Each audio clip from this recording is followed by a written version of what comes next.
నటి అంజలి స్క్రీన్ మీద ఎంతో ట్రెడిషనల్ పాత్రల్లో కనిపిస్తూ ఉంటుంది. కానీ రీసెంట్గా వచ్చిన గ్యాంగ్స్ ఆఫ్ గోదావరి చిత్రంలో కాస్త బోల్డ్ పాత్రల్లో కనిపించింది.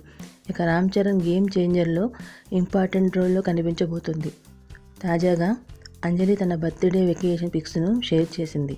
ఈ ఫొటోస్లో అంజలి కనిపించిన తీరు చూసి అంతా షాక్ అవుతున్నారు. హోటల్లోని బెడ్రూమ్లో ఇలా పడుకొని ఫోజులు ఇచ్చింది. ప్రస్తుతం ఈ ఫోటోలు నెట్టింట్లో ఓ రేంజ్లో ట్రెండ్ అవుతున్నాయి.